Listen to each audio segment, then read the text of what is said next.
PM Modi ने देशवासियों के साथ मन की बात की। प्रधानमंत्री ने मन की बात के 99वें एपिसोड में देश को अपना संदेश दिया। पीएम मोदी ने लोगों को अंगदान और स्वच्छ ऊर्जा का महत्व समझाया और कोरोना वायरस को लेकर भी सतर्क किया। देशवासियों को संबोधित करते हुए प्रधानमंत्री ने त्योहारों की शुभकामनाएं दी, लेकिन साथ ही देश में बढ़ते कोविड मामलों के बीच लोगों को सावधान रहने के लिए भी आगाह किया है। पीएम मोदी ने कहा कि त्योहार मनाएं लेकिन हमेशा सतर्क रहें। प्रधानमंत्री मोदी ने अंगदान के महत्व को भी बताया और कहा कि देश में अंगदान के प्रति जागरूकता बढ़ रही है।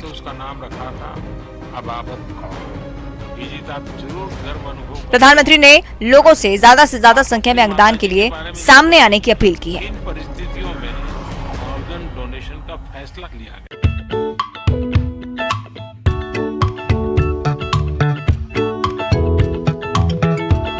ग्वालियर में महिलाओं की अनोखी फुटबॉल प्रतियोगिता का आयोजन किया गया। गोल इन साड़ी टैगलाइन से आयोजित फुटबॉल प्रतियोगिता में महिलाएं साड़ी पहनकर मैदान में उतरी और फुटबॉल में अपना दम दिखाया।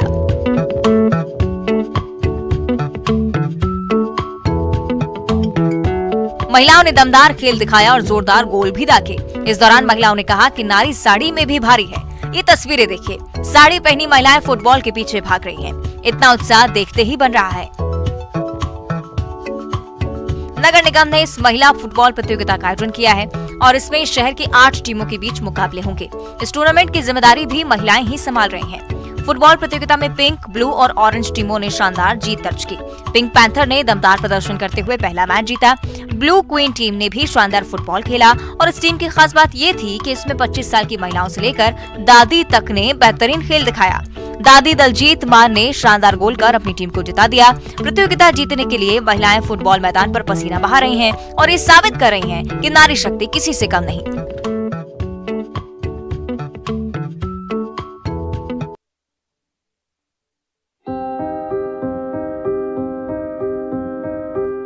बैतूल में एक ऐसा गांव है जहां बिजली न होने से लड़कों की शादी नहीं हो रही। जिला मुख्यालय से 110 किलोमीटर और भैंसदेही से 60 किलोमीटर दूर बुरहानपुर गांव में आजादी से अब तक बिजली नहीं पहुंची।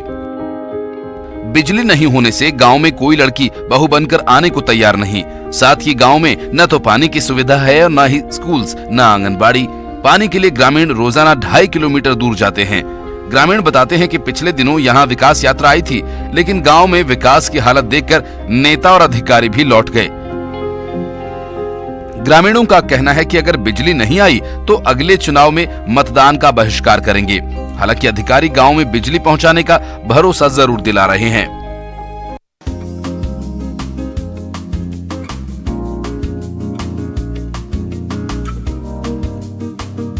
उमरिया के बांधवगढ़ टाइगर रिजर्व में बारहसिंघा भी नजर आएंगे। टाइगर रिजर्व में विलुप्त हो चुके बारहसिंघा को एक बार फिर से बसाया जा रहा है। यहाँ बारहसिंघों की सुरक्षा के लिए पुख्ता इंतजाम किए गए हैं। बांधवगढ़ राष्ट्रीय उद्यान में मगधी एरिया में बारहसिंघा को बसाने के लिए लगभग 50 हेक्टेयर से ज्यादा जंगल में खास तरीके का इंक्लोजर तैयार किया गया है। इंक्लोजर को इस तरह से डिजाइन किया गया है कि इसके अंदर कोई अन्य जानवर नहीं जा सकेगा। यहाँ तक कि जमीन पर रेंगने वाले सांप और अजगर भी इस इंक्लोजर के अंदर नहीं जा पाएंगे। इसकी ऊंचाई इतनी रखी गई है कि बाघ भी छलांग लगाकर अंदर न जा पाए। कवर्धा के वनांचल इलाके में शिक्षा व्यवस्था का हाल बेहाल है। बोडला ब्लॉक के कबीर पथार प्राथमिक स्कूल से ऐसी तस्वीर सामने आई जो बताने के लिए काफी है कि जिले में शिक्षा व्यवस्था का क्या हाल है। स्कूल में बच्चे मिड डे मील का खाना खुद बना रहे हैं। यहाँ रसोइया के गायब रहने से बच्चे खुद खाना बनाते हुए नजर आ रहे हैं। इतना ही नहीं, स्कूल से शिक्षक भी गायब रहते हैं।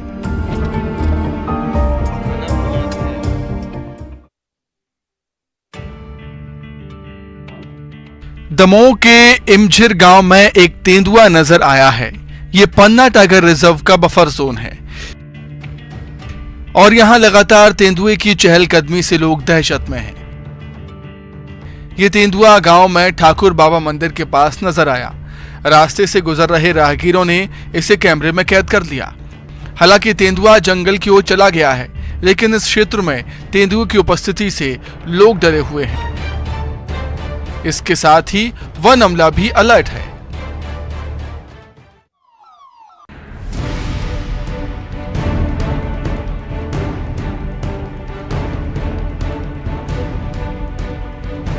हमेशा लीक से हटकर काम करने और अपने अलग अंदाज के लिए पहचाने जाने वाले मध्य प्रदेश सरकार के ऊर्जा मंत्री प्रद्युम्न सिंह तोमर एक बार फिर चर्चा में आ गए हैं। इस बार उनकी चर्चा एक बुजुर्ग महिला से थप्पड़ खाने पर हो रही है। दरअसल शनिवार को ग्वालियर में मंत्री प्रद्युम्न सिंह तोमर ने एक बुजुर्ग महिला के हाथों थप्पड़ खाए। हालांकि इसमें चौंकने वाली कोई बात नहीं है, क्योंकि ये थप्पड़ उन्होंने नाराजगी के चलते नहीं बल्कि दुलार के चलते खाए। यहाँ बुजुर्ग महिला ने थप्पड़ के बाद ऊर्जा मंत्री को दुलार देते हुए कई दुआएं भी दी। वहीं खुद को थप्पड़ लगवाने को लेकर ऊर्जा मंत्री प्रद्युम्न सिंह तोमर ने कहा कि इन्हीं के चलते आज विधायक और मंत्री बन पाया हूँ, इसलिए उनके प्यार का थप्पड़ खाना भी जरूरी है और ये उनका आशीर्वाद है। इन महिलाओं की दुआओं से ही सरकार आगे और मजबूती से गरीबों के लिए काम करेगी। अपने खास और अलग अंदाज के लिए जाने जाने वाले प्रद्युम्न सिंह तोमर जनता से खुद को कनेक्ट करने में माहिर हैं। ऐसे में साल भी चुनावी है, तो ऐसी और तस्वीरें आने वाले दिनों में पब्लिक को जरूर देखने को मिल सकती हैं। सुशील कौशिक, न्यूज़ 18 मध्य प्रदेश छत्तीसगढ़।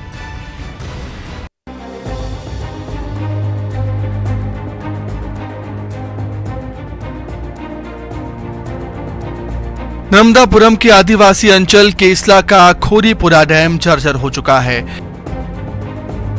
बारिश के दिनों में डैम में पानी लबालब भर जाता है। डैम में जगह जगह सीपेज होने से पानी से लबालब भरा डैम खाली हो जाता है।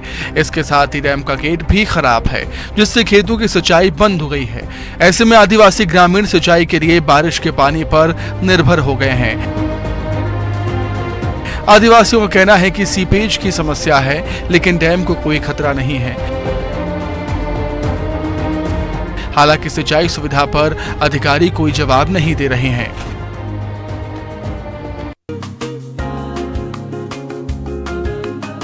भोपाल के शूटिंग एकेडमी में चल रहे ISSF शूटिंग वर्ल्ड कप के 25 मीटर पिस्टल विमेंस प्रतियोगिता में भारत की मनु भास्कर ने ब्रॉन्ज मेडल हासिल किया है। जर्मनी की शूटर ने गोल्ड और चाइना की शूटर ने सिल्वर मेडल जीता है। ब्रॉन्ज मेडल के बाद शूटर मनु भास्कर ने कहा है कि MP में खेलना बहुत अच्छा अनुभव है। उनकी माने तो होम टाउन और होम कंट्री में मैच होने पर प्रेशर ज्यादा होता है। हालांकि मेडल आने पर मनु भास्कर ने ये भी कहा कि सब्र का फल मीठा होता है और कठिन समय में भी प्रैक्टिस नहीं छोड़ी, जिससे उन्होंने मेडल जीता।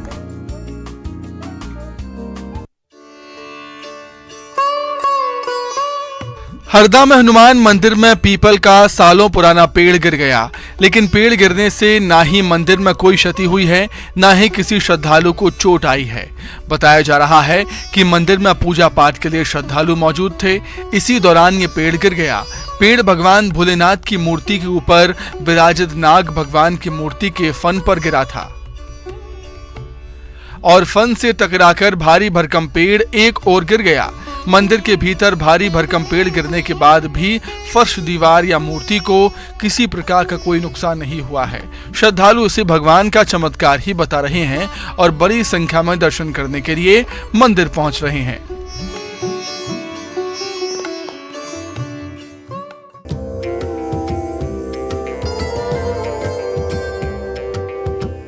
सीहोर के रेहटी में विंध्य की मनोहारी पहाड़ियों पर विराजी मां विजयासन देवी का सकलनपुर मंदिर श्रद्धालुओं की आस्था का केंद्र है।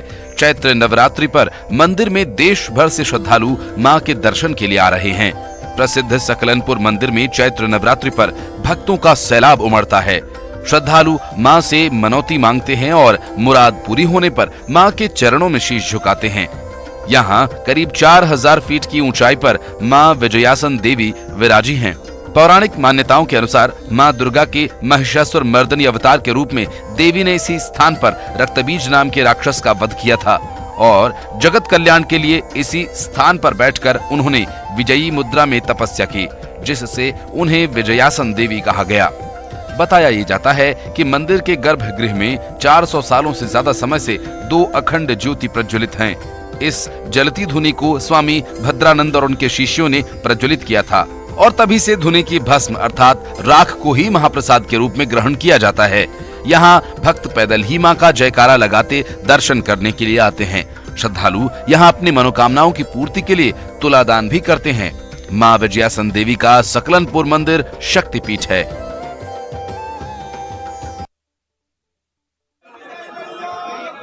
गरियाबंद में पहाड़ी पर निरई माता का मंदिर स्थित है। ये मंदिर साल में एक बार चैत्र नवरात्र में पड़ने वाले पहले रविवार को सिर्फ 5 घंटे के लिए खुलता है। बताया जाता है कि माता के मंदिर में अपने आप ही ज्योत प्रज्वलित हो जाती है। इस मंदिर में महिलाओं को प्रवेश और पूजा पाठ की इजाजत नहीं है। आमतौर पर मंदिरों में जहां दिन भर देवी देवताओं की पूजा होती है, तो वहीं निरई माता का मंदिर सिर्फ 5 घंटे के लिए खुलता है और बाकी दिनों में यहां आना प्रतिबंधित होता है। इसी के चलते जब भी ये मंदिर खुलता है तो माता के दर्शन करने के लिए हजारों भक्त यहां पर पहुंचते हैं।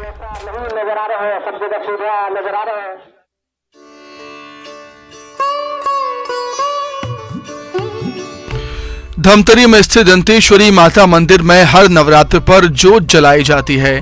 यहाँ पहले जोत चकमक पत्थर से जलाया जाता है। बताया जाता है कि अनोखी परंपरा करीब 800 साल से चली आ रही है। शहर के रिसाली पारा में स्थित दंतेश्वरी मंदिर यहाँ के प्राचीन मंदिरों में से एक है। ये मंदिर 800 साल पहले बस्तर के राजा ने बनवाया था। यहाँ शक्ति स्वरूपा माँ दंतेश्वरी विराजमान है। नवरात्रि पर यहाँ भक्तों का सैलाब लगता है।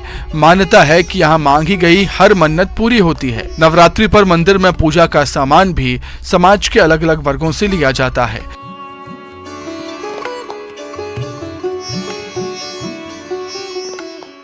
पुजारी बताते हैं कि पहले माता खुद घोड़े पर सवार होकर शहर में भ्रमण पर निकला करती थी। भक्तों की मां पर अटूट आस्था है।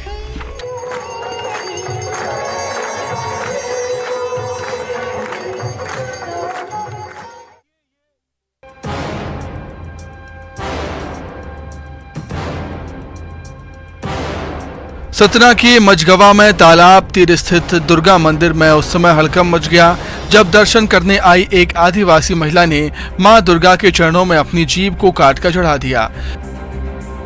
महिला के परिजन भी मंदिर परिसर में भजन कीर्तन करने लगे और इस अस्पताल ले जाने को तैयार नहीं हुए। महिला मां की प्रतिमा के पास बेसुध पड़ी रही और मंदिर में लोगों का जमावड़ा लग गया।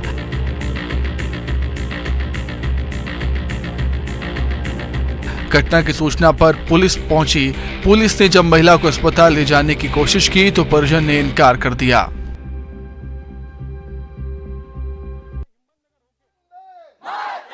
आजादी के अमृत महोत्सव के कार्यक्रमों की श्रृंखला में भारतीय सेना के कोणार्क सेपोस की ओर से खेतोलाई पोखरण से साइकिल यात्रा अभियान के तहत देशभक्ति का संदेश लेकर जवानों की साइकिल रैली सिरोही जिले के माउंट आबू पहुंची, जहां छात्रों ने साइकिल रैली का भव्य स्वागत किया। साइकिल रैली के साथ आए हुए सेना के मेजर पीयूष शर्मा और कैप्टन रणंजय ने छात्रों को अग्निवीर भर्ती योजना के जरिए भारतीय सैन्य परिवार का अंग बनकर देश सेवा के लिए प्रेरित किया। साइकिल रैली 14 दिनों में कुल 1100 किलोमीटर की दूरी तय करेगी।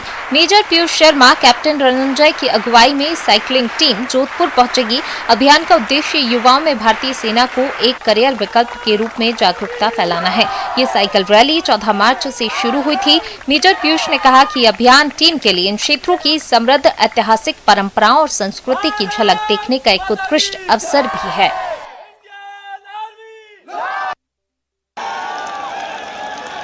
ये पटका, ये चल गया दाव, हो गया चित। धौलपुर जिले के मनिया कस्बे के हेतराम के अड्डे पर विशाल दंगल का आयोजन हुआ। दंगल में करीब 190 कुश्तियां रखी गई थी, जिसमें पहलवानों ने अपना दमखम दिखाया। दंगल में उत्तर प्रदेश, मध्य प्रदेश, दिल्ली, कर्नाटक, हरियाणा से आए पहलवानों ने दांव पेच आजमाए। दंगल के दौरान प्रतियोगियों, अतिथियों और दर्शकों के लिए खास प्रबंध किए गए थे। पहलवानों के दाव पेच के रोमांच का आनंद लेने के लिए जिले भर से बड़ी संख्या में दर्शक आए और पहलवानों की हौसला अफजाई की। वहीं दंगल के दौरान किसी भी किस्म की अप्रिय स्थिति को रोकने के लिए पुलिस भी चाक चौबंद नजर आई। दंगल में 21,000 और 51,000 रुपए की इनामी कैटेगरी भी थी। इन दोनों कैटेगरी में ही अधिकतर पहलवानों ने हिस्सा लिया।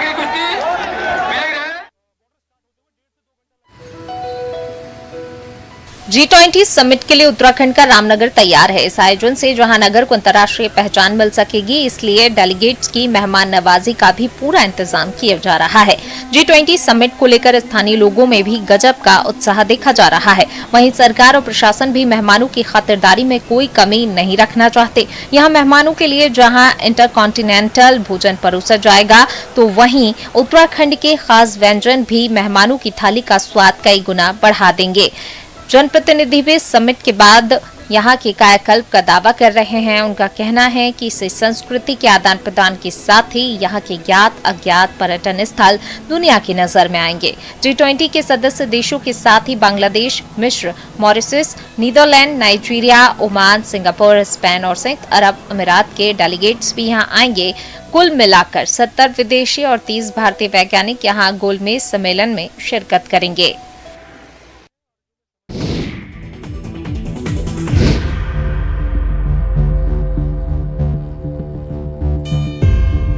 इसरो ने एक बार फिर इतिहास रच दिया है जब उसने भारत के सबसे बड़े LVM-3 रॉकेट के जरिए 36 सैटेलाइट को स्पेस में लॉन्च किया। 43.5 मीटर लंबा इसरो का ये रॉकेट ब्रिटेन की एक कंपनी के 36 उपग्रह को एक साथ लेकर रवाना हुआ। ब्रिटिश कंपनी के उपग्रहों को लेकर इसरो के LVM-3 प्रक्षेपण यान ने सुबह 9 बजे श्रीहरिकोटा से उड़ान भरी। ब्रिटेन की वनवेव ग्रुप कंपनी ने पृथ्वी की निचली कक्षा में 72 सैटेलाइट्स लॉन्च करने के लिए इसरो की commercial unit new space India limited के साथ करार किया है। इसी करार के तहत ये 36 उपग्रह अंतरिक्ष में लॉन्च किए गए। इससे पहले 23 अक्टूबर 2022 को वनवेव ग्रुप कंपनी के लिए पहले 36 उपग्रह लॉन्च किए गए थे। इसरो को इस लॉन्चिंग के एवज में 1000 करोड़ रुपए की फीस मिली है।